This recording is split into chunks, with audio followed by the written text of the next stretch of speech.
My name's Neil Evers. I'm a descendant of the Gadigal clan.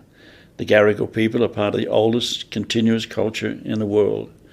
And I pay respect to my elders, both past and present, and those issuing. I also like to recognise their strength, their resilience and their courage. I've lived on the Northern Beaches now all my life. I was born at Collaroy when the Northern Beaches was bush and country. The city limits actually stopped at DY. I've lived at Mona Vale most of my life. If you know the area, and you'll know where Aldi's are, that's where our family home used to stand. And I can remember Mona Vale just having 6 shops in it. Mona Vale School at the time had 52 children in it. There was one building. It was a great school to go to. Again, it was just all bush. The only thing that was cleared was the football field or the cricket pitch. I've been back to the school there and it's just totally changed. The headmaster there asked me, was this building here? No. He said, what was here? I said, one building. My father, he was a fisherman, and he unfortunately didn't go to war because he was a provider for food for the people. After the war, he was a bit annoyed though, but all his mates had gone there, never seen any action, and come back and got war loans. They got all that sort of stuff where he got nothing. So he eventually became a builder, very successful, working for people, not his own. After I left school, I became a butcher. And I did that for probably 8.5 years, something like that. And outside of there used to be a horse trough where horses would come in, pick up their groceries, not their groceries, but people riding the horses. As a matter of fact, the mail was delivered by a lady on horseback. And, so it was country, really country. But it wasn't until about nearly 15, maybe 18 years ago that we got a call from a cousin who I never knew about, saying that we were actually related to Aboriginal people, which took the wind out of your sails a little bit, but we took it on board, and we're now very proud of the fact. About 40 years after all the devastation here, they were doing a survey up around the end of the Northern Beaches, over into Brooklyn and all around there, and they said there was quite a few Aboriginal people there then. So the population had started to come along.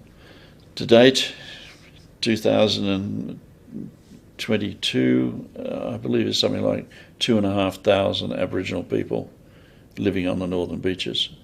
You wouldn't know because a lot of them are myself. One lady said to me the other day, how do I know you're Aboriginal? You got white skin and blue eyes, you know. Well, my grandfather on my mother's side, he was English, because my grandmother on my mother's side, she was definitely Aboriginal. We all thought she had a good suntan. She was a fiery little thing, and she lived at Mona Vale, if you know the area, directly across from Woolworths on Pittwater Road. There's now a block of home units there. Their land went from there right down to Darley Street, and down at the end of Darley Street there was a small mob of Aboriginal people lived there. And she would cook dinner up for them and put it on the windowsill, and they'd come and get it. And where we lived, in Waratah Street, my parents said, don't go over the hill because the Aboriginal people will get you. And as kids we thought, well, we don't want that to happen. But they would have been our cousins. Had we have gone, we would have got massive amount of culture and all that sort of stuff. But had we have gone, you got to remember that was in the time of the stolen generation. So, heavens knows, as I said, this was classified as country out here. We could have been taken away. And I've got 2 sisters, and we certainly didn't want that to happen. So my parents never brought up.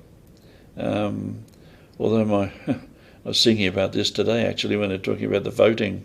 My father, when he came back from voting, And I said, so how'd you go? He said, oh, I do the same thing every time. I said, oh, do you? Yeah. He said, I write across the sheet, give it back to the blacks. It would have been an informal vote, but he was getting his point across. And about going up and not seeing the Aboriginal people up the hill, that's the only 2 times I can remember my parents ever saying anything, because they were protecting us. So we've done a lot of research, massive amount of research on it. You get all the different conflicting stories and so forth. You want the truth, and sometimes it's hard to find, so you just got to just keep searching. We want to teach people and help people understand that this area went through absolute devastation when the English arrived. There was somewhere 80-90% of the people just wiped out. There's stories of decaying bodies in caves and bodies floating down rivers, and it must have been a horrible, horrible sight. But fortunately, didn't get up towards Brooklyn and all around that area, which was great because that's where our ancestors come from. The cousin that got in touch with me is called Bob Walterer. Unfortunately, Uncle Bob's not with us anymore. But there was a book produced called Bob Walterer's Family Tree. He and his sister owned a house next door to one another at Brookvale. His sister died, and they sold both properties together to developers. And he went through his sister's belongings and found a case with all the documents dating back to 1775 of birth certificates, death certificates. The whole lot was there. So what he did was started to ring around all the people that he knew in the family. And he got to about 120. And then, of course, it started to accumulate from there. At that time, the Warringah Council offered to help produce a book, and also the Aboriginal Support Group also helped as well. And by the time they'd researched the book and got as many people as they could in there, they had to stop at nearly 1,200 people. And we still get people today saying we've done research and yes, we can connect back to Bungaree, which is the elder we go to. If you've not heard of Bungaree, he was born, from all the records we've got, at Patonga, which is right here in Pittwater. His clan was up in around the Wyong area, in Currabong and so forth. He would have been about 13 when Cook arrived. Some people mistake that as Captain Cook. He was not a captain, he was lieutenant. Cook was surprised that all the way up the coast, as he went up there was a fire on every headland. They knew he was coming, which is just amazing that it got around that quick. The way around, of course, is what we use now is right here in Pittwater Road. They would have used that as a track. It's the quickest way to get from A to B. When the English arrived, everything had become Crown land. The land belonged to the Crown. Aboriginal people say, we don't own the land owns us. But that was a different rule come in. And when Macquarie went up to see Bungaree and that, they saw the timber up there was just magnificent. But one of the reasons that Macquarie brought Bungaree down here was he tried to make him civilised. If he could civilise Bungaree, then maybe he could civilise other Aboriginal people. This wasn't the only person he tried to civilise. There were others around as well. Once the devastation had taken place here, and obviously there was nobody here. So Bungaree come down. I've read where it said he had about 100 people in his mob, and they come down to Kirribilli, where Kirribilli House is today. And they used to go from Kirribilli over to what we call Sydney, one could assume they would use the incoming and outgoing tides to be able to get them across. Sydney may not have been as wide as it is now, who knows. They obviously went back home again because there's records of Macquarie going up there and having dinner up there. I forget the years now myself, but there's Kawabaris up there, and Macquarie said they had a great time dancing and didn't get to bed till about 11 o'clock and all that sort of stuff.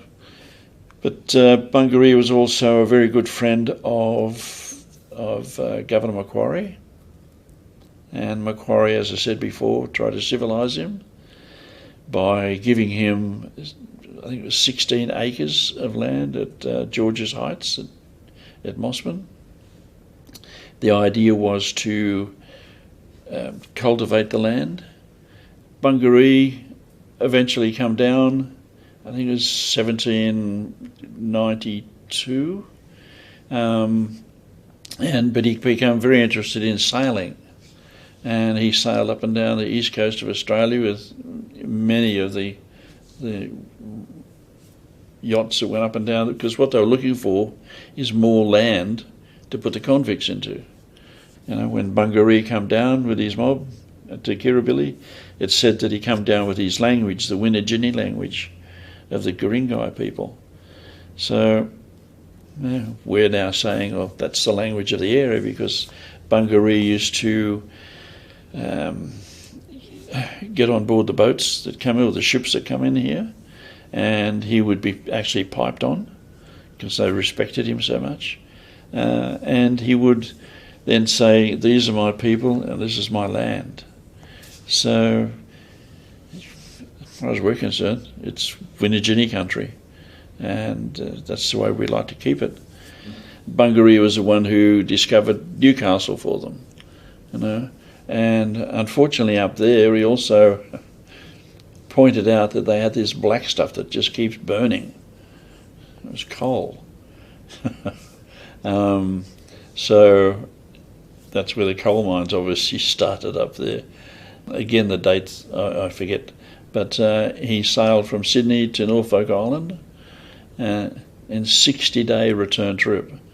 The boat was only something like 25 tonnes, which is a very small vessel. On that trip, he met Matthew Flinders, and Matthew Flinders really enjoyed his company. Flinders eventually got him to on board the boat, the ship, to go around Australia when they were remapping it, and that must have been a horrific trip, because you got to remember, Australia, what we know now as Australia, had about 350 odd different national clans on board, or countries on board. They all spoke different languages and dialect. So Bungaree would not have known, over what we call Western Australia, how to speak their language. But he had to negotiate with them because they needed timber to fix the leaking, they needed food, they needed water.